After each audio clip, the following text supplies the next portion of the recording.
Due to commitments that conflict with our show, Rems Mabote is not available this week. Therefore, Talk with Rems Live won't be on air this Monday and Tuesday. Normal programming will resume on the 1st of February with all our normal features. We do apologize for the inconvenience. So the answer is just enough. I think just enough. And I can only speak for myself.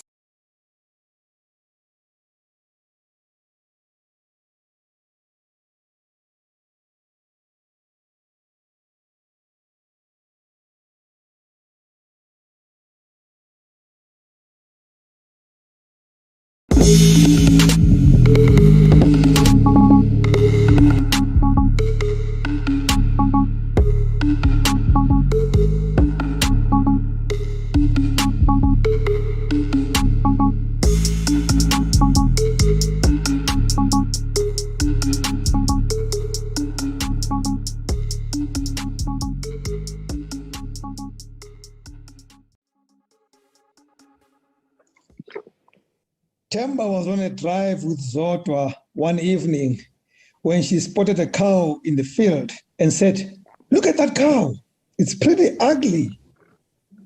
And Temba said, "That's an oxymoron." "No, you stupid moron," said Zodwa, "that's a cow." Well, there is one word that describes tonight's show: succulent. It is one of those broadcasting days when you feel you do not have to introduce your guest because their work speaks for them. But before I get there, be the right guy and welcome you. Good evening, everybody, and welcome to Fame and Fortune. Tonight, we meet a man whose work has been with us for more than 2 decades on stage, television, and the big screen. He's funny, he's industrious, and he is consistent. And we are privileged to have him share his story and how he relates with money. We are live on Facebook and YouTube as Talk with Rems. Tonight, we are not live on Instagram, and we will post for you the IGTV link. You can also reach us via WhatsApp on 0672718239, only voice notes. Please participate in this conversation by sending comments and queries on the platform, including on Twitter, Talk with Rems1. Now, listen to this list. The #1 ladies detective agency, Hotel Rwanda, Friends, Indeed, Suburban Bliss, Joburg Blues, Josie, Peto, Street Sisters, Joseph and the Amazing Technicolor Dreamcode, Eskom, Siyabonga, H-Show, Amatluk Commercial for Sasso, Tarzan the Epic Dube on Monday. The ever so succulent, ladies and gentlemen, Desmond Tuve. Eita? Brock, thank you very much for having me. That introduction took the whole show. It's too long. Brock, you know, I could have read much more than what I read about your work.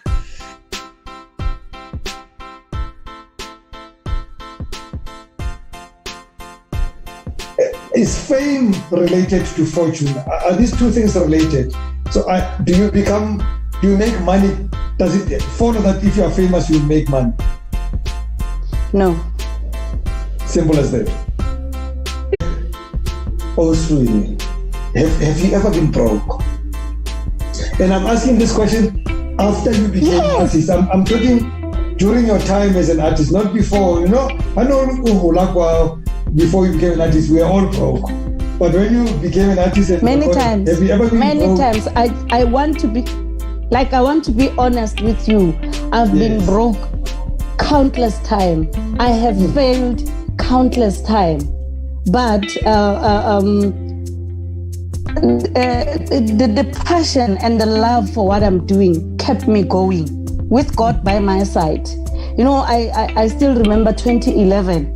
That was the most difficult year of my life, where Becky experienced I was broke, like really broke. Now I cannot access any cent. I cannot access anything. Now there comes COVID-19. COVID-19 steals at least more than 8 shows that were gonna bring money into a business. But you know what? Even now, I can't even feel worried. I was supposed to be making so much and so much and so much, because the tuto use what you have so that you can sustain yourself. That little company earlier when I asked you that you look familiar, but I then meet you again later on the same day and I ask you, after you introduce yourself to me, and I ask you, would you say you've made it? How would you respond? By the grace, I'll be saying yes. Why? Because whatever that I have, many people are praying for it. Yes. So just a little bit of gratitude, it brings even more blessings in someone's life. So I'm grateful for what I have. It's enough. It's enough, and I know there's still more. I believe there's still more to come. Being associated with bigger brands like Above Vodacom and all that, I see all the blessings. So earlier, Honorable, you said you take care of your money because you don't want us to recollect that birthday comes. And I know that day is not coming anytime soon. You're going to be with us for a long time. But, you said that and I love it. So how would you advise it? And of course, don't say it for 5 minutes. But if you had a 1 minute chance somewhere to advise other artists, other famous people about how to take care of their fortune while they have the fame, what would you say to them? We spent more time in trying to prove a point, to be better than we need, to be better than so and so and so and so, and forgetting on investing on our brands. If we can invest on making our brands better, instead of buying clothes every day and expensive cars that we can't even afford and all that, let's invest on our art and focus, like really focus. There won't be another Brenda Fassie, there won't be another Winnie Mashaba, there won't be another Mthandeni. I'm Dr. Winnie Mashaba and I'm alone. It doesn't matter how much you try to be like me. Invest on your brand, find your brand, and just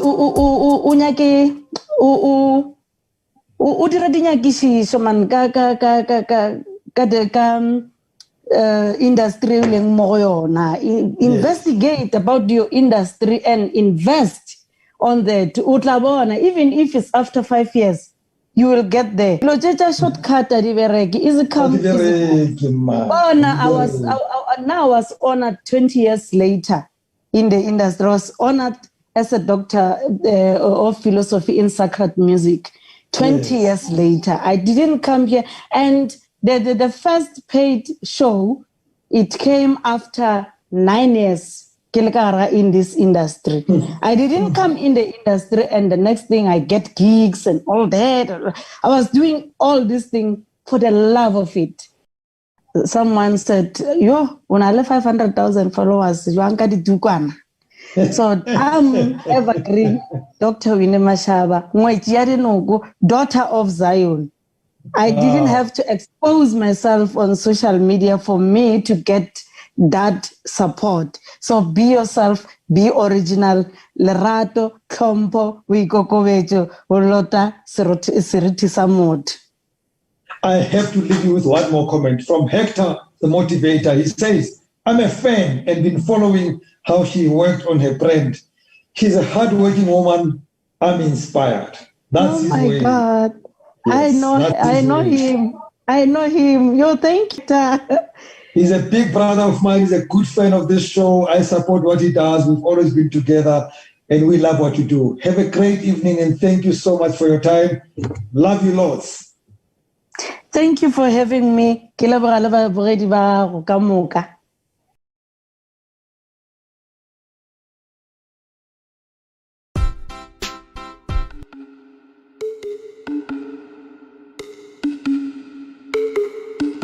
and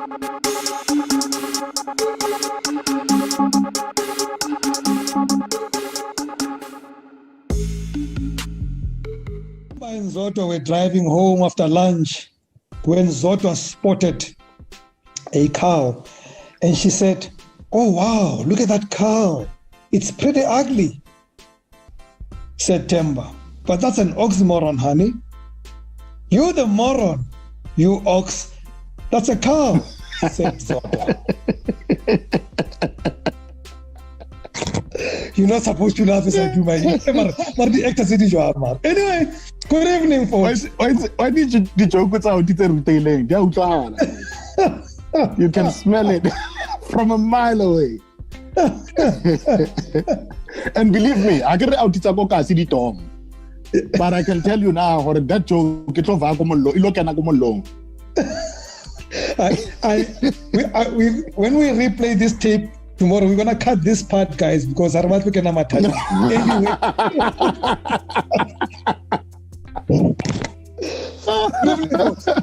Welcome to Fame and Fortune on Talk with Rams Live. It is no exaggeration when I say our guest tonight needs no introduction. In fact, as you can tell already, he does it. He does it his own way. He's a legend of more than 30 years on stage, television, and film. And tonight we have the opportunity to share in his wisdom, to know a bit about him, more about how he relates with money. I think it's easy if you just call me an artist. You know, I give out a celebrity because the celebrity didn't behave as the celebrity. Yeah, I'm way too talented to be called a celebrity. So just call me an artist. That's it. That's it. I like that, artist, because it really completes who you are and what you do. Right. Do you make enough? Do you make enough to put bread on the table by being an artist? You know, fortunately for me, I think maybe that is the word that you need to underline, enough. You know, we would have loved to make more, you know, but our country and the arts seem like have got like a very love-hate relationship. So the answer is just enough. I think just enough, and I can only speak for myself. So if it's just enough, do you get to save any of that just enough? You've got to, Rams. The 10 cents phenomenon. You earn 10 cents, you save 5 cents, and you use the 5 cents. I think for me it's that simple. It's harder for other people, but for me it's that simple. You know, I get conversations from friends who say, "Yeah, but if you earn 10 cents and you know the 5 cents has to be shared between you and your relatives and so on," and I said, "But we also need to learn to tell the relatives, ora harnayo." Again. Yeah, aginayo. Yeah. And sometimes it's for their own sake too, because when they really need the help, you then come out and say, "Do I 5 cents Yeah. You know? Yeah. You know, I ask myself, in the period that you would have started about just over 30 years ago, you started your career at 19, you're turning 52 at the end of this year. Have you ever been broke since you started as an artist? Not before we were all broke, but since you started, since we started seeing you and we liked you and we celebrated you. I like that question, Rams. And many times, yes. The answer is yes, many times. When I was broke 3 years ago. That's exactly how it works. It's a sign. And often by being broke, it doesn't mean that you can't take care. You can't take care of your family. You can't take care of yourself. But the sacrifices you're making is that often, a big chunk of money is going to come in, and you make a promise with the universe that you are not going to touch that money, and you put it somewhere. So my daughter says I'm broke all the time. And I at first I was sensitive to it, but now I agree with her. Because every time, Barry, can we get I'm broke? So my daughter asked me, Yeah, just level with us so that we know when to ask. Yeah. Somehow your response now has answered my next question, but I'm still going to ask. Right. Does fortune always follow together? No. No. And a resounding no. If you were to have a moment to say peers about taking care of their fortune while they are famous, what would you say? And I'm gonna rephrase the question by asking somebody else's question so that it becomes one question. Okay. Mtundini says on Instagram, please ask Brad Didi, what is the one thing that he so wished that he should have learned earlier in life? So I want to put them together as one question so that it is then advice that you would give to other people. If there's one thing that you would have loved to have learned earlier in life, that then becomes your advice to others. What is it? It's exactly the questions you've been asking from the beginning. And I think the question about being money-wise, we never got financial education, Koskela, and I don't think it's common knowledge, amongst a lot of Black people of my generation, at least. So I just wish that I spent more time focusing, classing, when we were talking about, economics and the numbers and the importance of the numbers and so on. And actually the importance of how the world economics work, I would have loved to do that. I really would have loved to do that. My kids laugh all the time because I would have loved to have learned how to speak proper English, because the secrets did was going. The secrets I know did was going. It's the lingo these guys talk or speak. If you take one of these international flights and you're sitting in business class and you hear these guys talking to one another from across you, but we're over you. Yeah. But that language is so smooth. It's so smooth. I know the numbers. There's a word I always use. There's a word they use, and I refer, but we have derivatives. Like, what the hell derivatives. Are people talking about? Yeah, derivatives. Absolutely. Yeah. So my last question. So I would have loved to. Yeah. But my very last question, before I ask a question, Simpiwe just now, I know he wants me to ask this question. So my very last question is, 30 years of work, amazing CV. You've given out a few invoices over the years. You've spent the money badly and wisely. You've saved some of it. You've spent some of it for the right reasons. But cumulatively, the money that you've been invoicing, would you say that you've managed to invoice just about, if not over, $1 million US dollars? Yeah. You want to ask me, did I reach $1 million? Of course. $1 million US. You know how old I am. You can't work. You can't work over all these years and really, unless if you're really pretending. So yes. I think I was able to save quite a bit of money, or rather to accumulate quite a bit of money over the period of time. Freddie, please note that this is the very first guest to clearly answer this question without prevaricating. I love this answer. We're going to use it in future. Everyone gives us some kind of answer. This is the most direct you ever got. Thank you for that. That's a succulent answer. Look, I think money is private to a lot of people, and money comes and money goes. And often people are driven by fear and not to answer such questions. And the fear is that I might say, but it, and then kausani haiyo, but and I'm saying kinali 2 cents, but kinali, so I can't lie. Or kinali like 3 cents, man. Thank you very much. You must have a good evening and continue doing the good work, my brother. You make us happy. I know I speak for a lot of people, not everybody, but I know for a lot of people. Listen, I come from a very strong home. I was raised by my grandmother, who always told me, or if you know 10 people who love you, there's another 10 who can't stand your butt. The difference is that the other 10 will not never show their faces. They'll talk to you on Facebook.